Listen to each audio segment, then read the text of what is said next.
जय हिंद दोस्तों। स्वागत है आप सभी का अपने चैनल मार्केट एकेडमी में।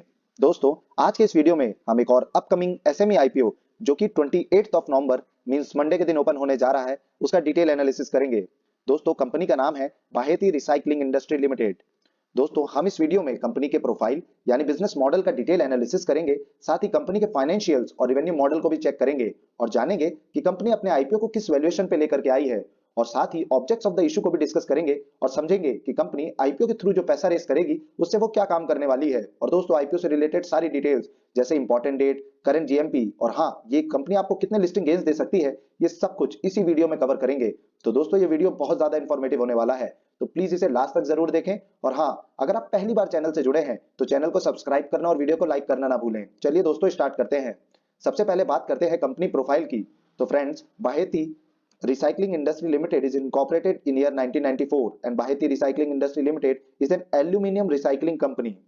Company is primarily engaged in processing of aluminum-based metal scrap to manufacture aluminum alloy in form of ingots, aluminum T-ox alloys in form of cube, ingot, shots and notch bars. तो दोस्तों, ये एक aluminium recycling company है। ये अलग अलग जगह से एल्यूमिनियम के जो स्क्रैप्स है उसको लाती है, फिर उसे मेल्ट कर उसे रिफॉर्म करती है डिफरेंट डिफरेंट शेप्स में, जैसे कि क्यूब्स में, इंगट्स में, शॉर्ट्स में एंड नॉच बार्स तरीके के जो डिफरेंट डिफरेंट शेप्स होते हैं उसमें। And the company is engaged in trading of scrap material such as aluminium scrap, brass scrap, copper scrap, zinc scrap. तो दोस्तों, अलग अलग तरीके के जो मेटल्स होते हैं, अलॉयज होते हैं, उनकी ट्रेडिंग का काम भी ये करती है, जिसमें brass scrap, aluminium scrap, copper scrap, zinc scrap, बहुत कुछ है। एंड दोस्तों, Baheti recycling industry manufacturing unit is situated in Dahgam, Gandhinagar, Gujarat. तो दोस्तों, एक गुजरात बेस्ड ये कंपनी है। और दोस्तों, इसका जो प्लांट है दहगाम में, उसकी टोटल कैपेसिटी है 12,000 मैट्रिक टन की। एंड कंपनी के जो क्लाइंट्स हैं, जो कस्टमर्स हैं, उसमें निपॉन स्टील इंडिया है, टाटा स्टील है, मिंडा कॉर्पोरेशन है, सिग्मा इलेक्ट्रिक है, सनफ्लैंग आयरन है, स्टील लिमिटेड है। तो दोस्तों, एक काफी बड़ा कस्टमर बेस भी है इसके पास, डिफरेंट डिफरेंट कस्टमर्स है। ऐसा नहीं है कि सिर्फ एक या दो कस्टमर्स को ही अपने प्रोडक्ट्स डिलीवर करती है। And the company markets it's all product around 12 states and union territories in India. Baheti Recycling Industry Limited also sells our product to foreign buyers located in Japan, Canada, USA, China, Hong Kong, and UAE and Taiwan. तो दोस्तों, एक काफी एक अच्छा global footprint भी है इसके पास। मतलब ऐसा नहीं है कि सिर्फ इंडिया में ही इसके प्रोडक्ट्स की ये डिलीवरी करती है, या एक्सपोर्ट भी करती है। काफी सारे देश, मतलब अलग अलग डिफरेंट डिफरेंट कंट्रीज इसके क्लाइंट हैं, जैसे Japan, Canada, USA, China, Hong Kong, UAE and Taiwan. और दोस्तों, आप देख सकते हैं इस कंपनी के पास 25 प्लस मतलब ईयर्स ऑफ एक्सपीरियंस है। और दोस्तों, 300 से ज्यादा इसके पास क्वालिफाइड एम्प्लॉइज हैं, 150 से ज्यादा सेटिस्फाइड कस्टमर है, और 7 कंट्रीज में ये अपने प्रोडक्ट्स को एक्सपोर्ट करती है। और दोस्तों, जैसा कि हमने पहले ही देखा था कि ये एल्यूमिनियम के जो स्क्रैप है उसको मेल्ट कर रिफॉर्म करती है डिफरेंट डिफरेंट शेप्स में। तो उसमें है aluminium notch bar, aluminium cubes, aluminium shorts, aluminium ingot and aluminium alloy ingots. तो दोस्तों, इस तरीके का काम कंपनी करती है। अब सबसे एक जरूरी फिगर होता है, किसी भी कंपनी में इन्वेस्ट करना है कि नहीं, आईपीओ में अप्लाई करना है कि नहीं, उससे पहले हमें चेक करना होता है कंपनी के फाइनेंशियल्स को, कि आखिर कंपनी कैसा परफॉर्म कर रही है, और उसी बेसिस पे हम डिसाइड करते हैं कंपनी आगे भी कैसा परफॉर्म करने वाली है। तो दोस्तों, सबसे पहले कंपनी फाइनेंशियल्स को ही चेक कर लेते हैं। तो दोस्तों, इसमें सबसे पहले है टोटल एसेट्स। तो साल 2020 में इसके पास जो टोटल एसेट्स थे वो थे 4,535 लैक्स के, और ये बढ़ करके साल 2021 में हो गए थे 6,301 लाख के। और दोस्तों, साल 2022 में ये फिगर था 8,190 लैक्स का, और मई क्वार्टर तक 2022 में ये फिगर था 7,939 लैक्स का। तो एक तरीके से इसमें कंसिस्टेंट ग्रोथ देखने को मिली है टोटल एसेट्स में दोस्तों।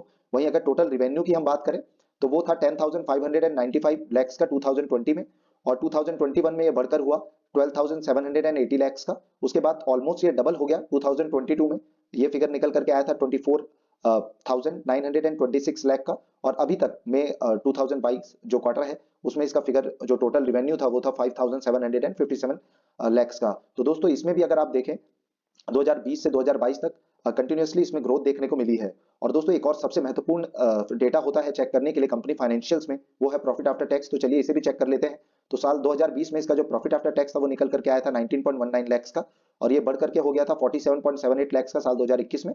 और दोस्तों, साल 2022 में जिस ईयर में ये अभी आईपीओ लेकर के आई है, तो इसमें एक बहुत ही एक्सपोनेंशियल ग्रोथ इसमें भी देखने को मिली। और सारी ही एसएमई कैटेगरी और आईपीओ में देखा जाता है कि जिस ईयर में ये लिस्ट होने वाली रहती है तो एकदम एक्सपोनेंशियल उनमें ग्रोथ रहती है। तो इसमें भी एक्सपोनेंशियल ग्रोथ है, पर ये एक अच्छा ही मतलब पॉजिटिव पॉइंट है कंपनी के लिए। तो 291 लैक्स का प्रॉफिट आफ्टर टैक्स इसने दर्ज किया है। और दोस्तों 2 महीने बाद ही मतलब मई में इसने जो प्रॉफिट आफ्टर टैक्स दर्ज किया था 2022 में वो 57.36 लाख का निकल करके आया था। तो अगर दोस्तों रिवेन्यू वाइज या प्रॉफिट आफ्टर टैक्स वाइज बात की जाए तो एक रिवेन्यू जनरेटिंग कंपनी है और प्रॉफिट मेकिंग कंपनी ये है, और काफी कंसिस्टेंट इसने काम किया है, कंसिस्टेंट इसमें ग्रोथ भी देखने को मिली है। और दोस्तों नेटवर्थ की अगर हम बात करें तो 1033 का इसका 2020 में था, वही 1081 का इसका 2021 में था नेटवर्थ, और 1669 की नेटवर्थ इसकी 2022 में थी, और मई क्वार्टर तक ये निकल करके आई थी 1726 लाख की।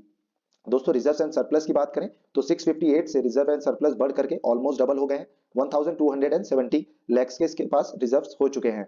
अब दोस्तों टोटल बोरोइंग की बात कर लेते हैं, क्योंकि ये भी एक बहुत ही महत्वपूर्ण फिगर होता है कि कंपनी के पास कितना डेट है। लेकिन आमतौर पर जो छोटी कंपनी होती है उनके पास डेट बहुत हाई होता है, क्योंकि उनके पास काफी चांसेस रहते हैं ग्रोथ के लिए, तो वो डेट लेकर के काफी एक एक्सपेंशन करती है कंपनी का।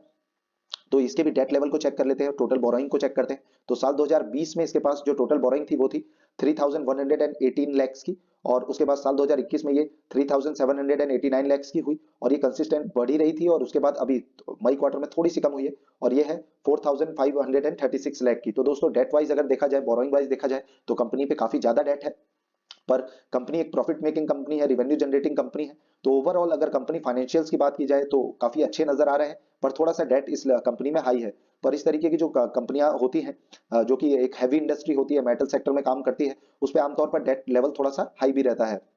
अब दोस्तों बात कर लेते हैं अर्निंग पर शेयर की, तो इसका अर्निंग पर शेयर 3.84 का है, और दोस्तों प्राइस टू इक्विटी रेशियो जिससे हमें वैल्यूएशन का पता चलता है तो ये 11.72 का है। तो एक रीजनेबल वैल्यूएशन इसे कहा जाएगा, रीजनेबल वैल्यूएशन पे ये कंपनी अपने आईपीओ को लेकर के आई है। लेकिन आमतौर पर इस तरीके की इस सेक्टर की जो कंपनीज हैं उसमें दोस्तों ये पीई रेशियो थोड़ा सा कम ही देखने को मिलता है, क्योंकि ऑल डेट वगैरह भी काफी ज्यादा हाई रहता है। और दोस्तों रिटर्न ऑन नेटवर्थ की बात करें तो ये 17.49 का है, जो कि एक डिसेंट फिगर है, और नेट एसेट वैल्यू नेव की बात करें तो ये 21.94 का है।